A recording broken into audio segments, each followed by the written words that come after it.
السلام علیکم ورحمۃ اللہ وبرکاتہ۔ وعلیکم السلام ورحمۃ اللہ۔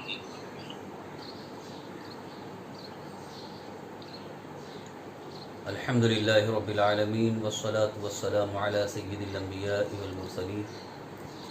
وعلی آلہ واصحابہ اجمعین، اما بعد فاعوذ باللہ من الشیطان الرجیم، بسم اللہ الرحمن الرحیم۔ باب امور الایمان وقول اللہ عز وجل لیس البر ان تولوا وجوہکم قبل المشرق والمغرب ولكن البر من آمن بالله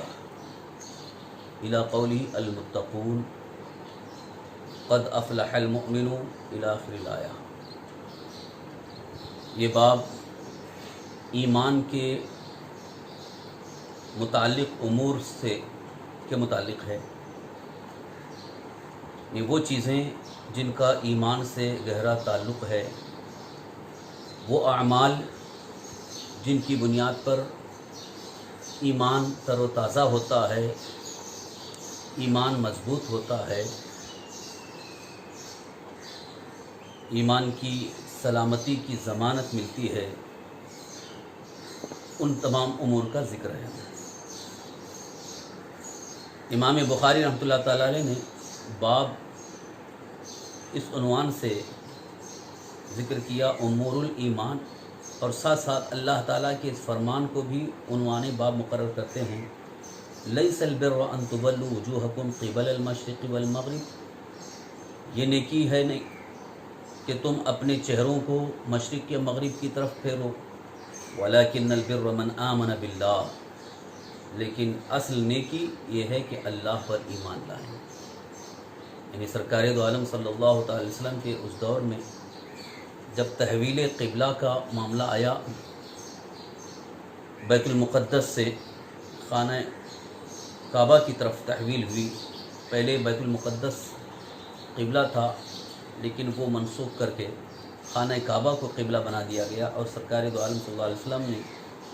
خانہ کعبہ کی طرف رخ فرما لیا، تو اس وقت کچھ لوگ خاص طور پر یہودی طرح طرح کی طعنہ زنی کرتے تھے کہ اتنے پرانے قبلے کو چھوڑ دیے، اور اسی متعلق ایمان لانے والوں کو، مسلمانوں کو، صحابہ کو پریشان کرتے تھے۔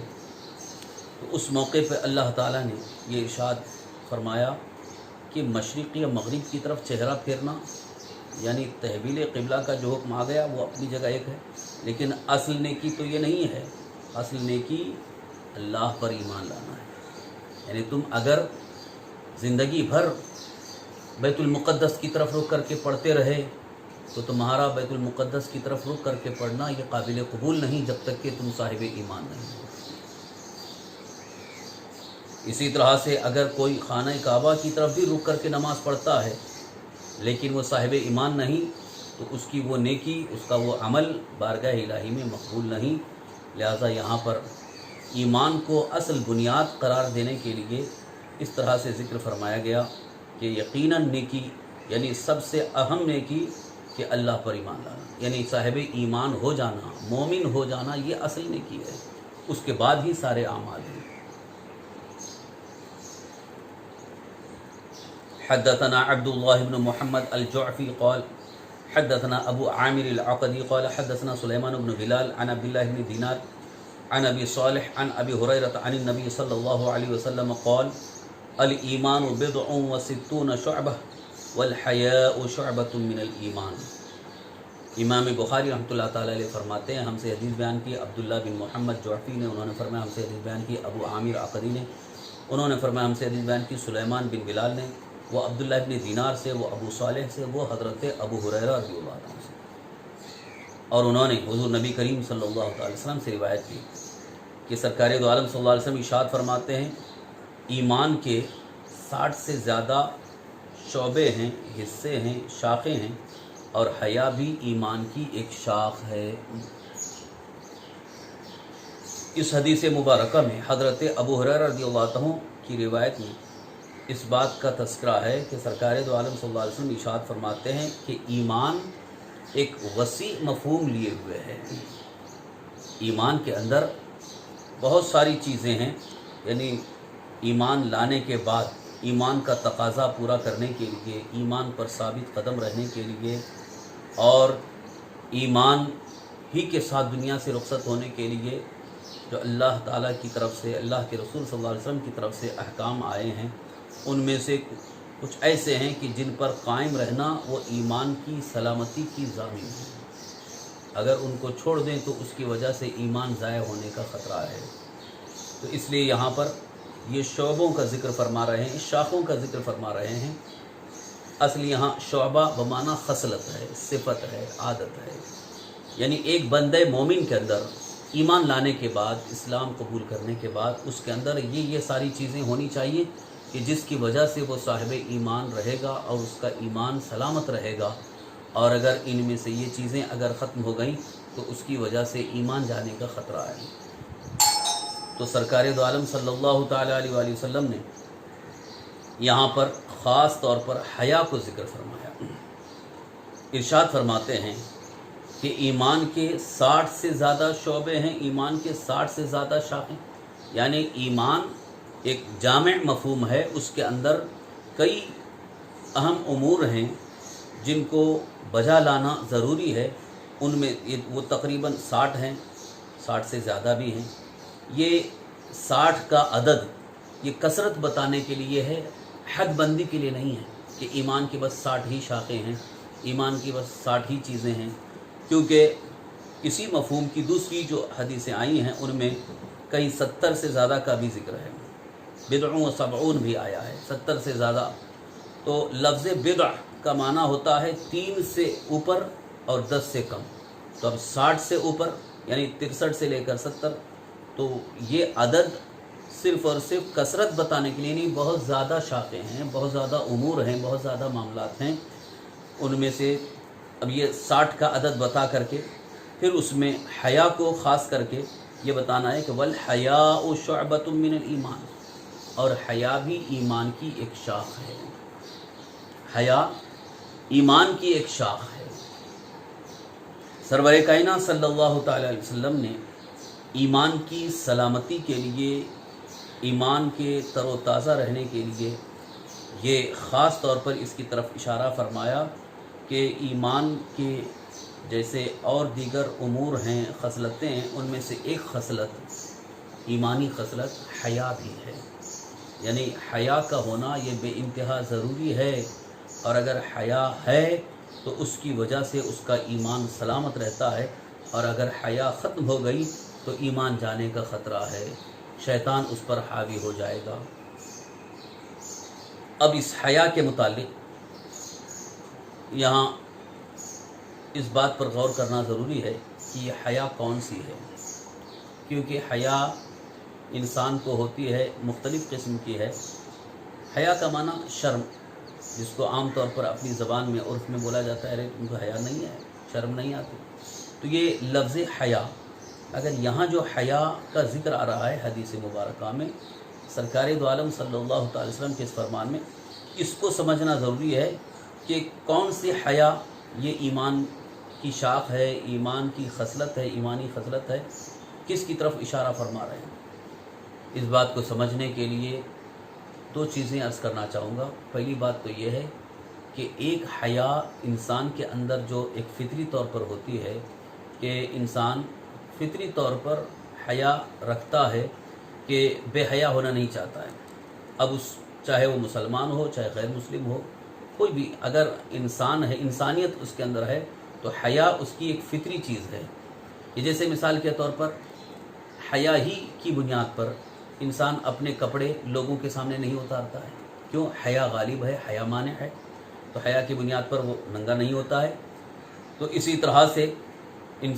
لوگوں کے سامنے کوئی ایسی حرکت نہیں کرتا جس کی وجہ سے لوگوں میں اس کی بے عزتی ہو جائے، ذلت و رسوائی ہو جائے، کیوں؟ حیا مانع ہے۔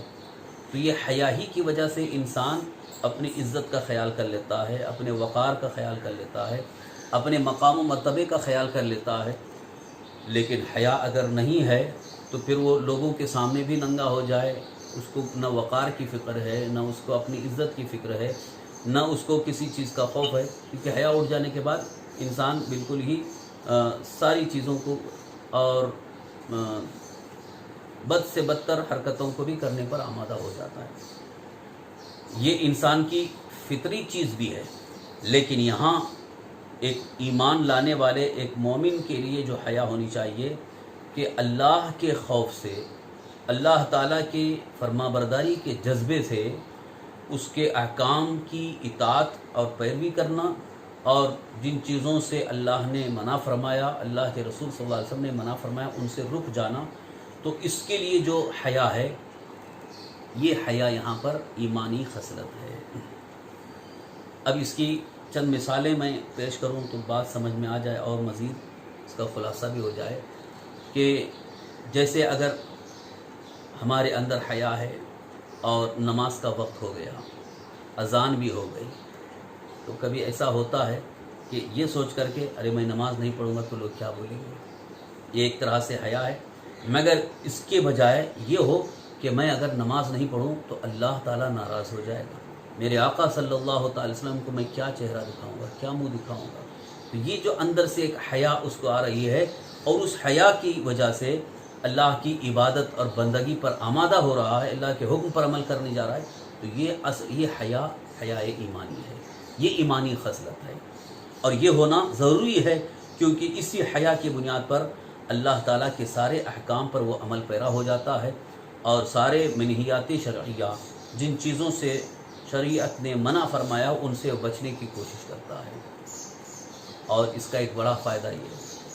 کہ حیائے ایمانی کی بنیاد پر انسان چاہے لوگوں کے سامنے ہو یا تنہائی میں ہو، وہ ہر حال میں اللہ تعالیٰ کا خوف رکھتا ہے اور اس کے حکم پر عمل کرے گا۔ لیکن حیائے ایمانی نہیں ہے تو لوگوں کے سامنے تو بچتا رہے گا چونکہ وہ فطری چیز ہے، لیکن تنہائی میں وہ خلاف شرع بھی کر سکتا ہے، اللہ کی نافرمانی بھی کر سکتا ہے، حیا ہی نہیں ہے۔ لیکن حیا اگر ہے تو چاہے لوگوں کے سامنے ہو، چاہے تنہائی میں ہو، اکیلے میں ہو، تب بھی وہ اس سے بچتا رہے گا۔ جس طرح ایک حرام کام جو اللہ تعالیٰ نے حرام فرمایا، سرکار دو عالم صلی اللہ علیہ وسلم نے حرام فرمایا، کہ جو بالکل ہی بری خصلت ہے، لیکن انسان لوگوں کے سامنے اس لیے نہیں کر رہا کہ کہیں بے عزتی نہ ہو جائے، تو وہ فطری چیز، فطری حیا تھی، اس لیے بچ گیا۔ لیکن تنہائی میں آ کر کے اگر وہی کرنا چاہتا ہے، مگر اندر سے حیا کا جذبہ پیدا ہوا اور خیال یہ آیا کہ اللہ تعالیٰ تو دیکھ رہا ہے، رب تبارک و تعالیٰ میری اس عمل سے باخبر ہے،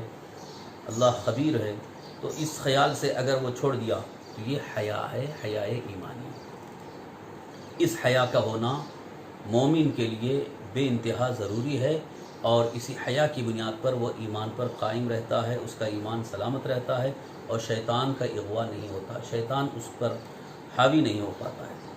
لیکن ایک حیائے شیطانی جس کو نفسانی بھی کہا گیا، حیائے نفسانی یعنی صرف اپنی نفس کی خاطر کسی اچھے عمل کو چھوڑ دینا، اللہ کے حکم پر عمل نہ کرنا، یہ حیائے شیطانی ہے۔ جیسے کبھی کبھی کسی کو یہ حیا آتی ہے کہ جیسے سفر میں جا رہے ہیں، ٹرین میں ہیں، نماز کا وقت ہو گیا، نماز پڑھنا چاہتے ہیں، لیکن اندر سے ایک حیا غالب ہو رہی ہے، ارے سب کے سامنے کیا پڑھوں، اچھا نہیں لگتا ہے، یہ سب لوگ تو ایسے ہی بیٹھے ہوئے ہیں، غیر قوم ہیں، اب یہاں نماز پڑھوں گا تو ان لوگوں کو کیسا لگے گا، تو اس حیا کی بنیاد پر وہ نماز سے رک رہا ہے۔ یہاں بھی ایک حیا اس کے اوپر آ رہی ہے، اور اس حیا کی وجہ سے وہ اللہ کی عبادت نہیں کر پا رہا ہے، وقت پر نماز نہیں پڑھ رہا ہے، تو یہ حیائے ایمانی نہیں بلکہ یہ حیائے شیطانی ہے، یہ حیائے نفسانی ہے، کیونکہ اس کا نفس اسے روک رہا ہے اور حیا پیدا ہو رہی ہے۔ اسی طرح سے جیسے داڑھی رکھنے کا مسئلہ، عام طور پر جو کچھ لوگ یہ سوچتے ہیں ارے داڑھی رکھوں گا تو لوگوں میں، میرے دوستوں میں اور اپنے سرکل میں لوگ کیسا سمجھیں گے، کیسا محسوس کریں گے، تو یہاں ایک حیا اس کو محسوس ہو رہی ہے، تو یہ جو داڑھی رکھنے سے حیا مانع ہے، تو یہ حیائے شیطانی ہے، حیائے نفسانی ہے، لہذا اس کو اس کے برخلاف یہ حیا آنی چاہیے کہ میں داڑھی نہیں رکھوں گا، میں سرکار دو عالم صلی اللہ علیہ وسلم کو کیا منہ دکھاؤں گا، اللہ کے اور اللہ کے رسول کے حکم کے خلاف میں کر رہا ہوں، اور اللہ کی ناراضگی ہے، اللہ کے رسول صلی اللہ علیہ وسلم ناراض ہو، یہ حیا نہیں آ رہی ہے۔ لوگوں کا خیال کر کے، دوستوں کا خیال کر کے، ماحول کا خیال کر کے وہ داڑھی رکھنے سے باز آ رہا ہے، نہیں رکھ رہا ہے، تو یہ اس کے لیے حیا ایمانی نہیں بلکہ حیا شیطانی ہے۔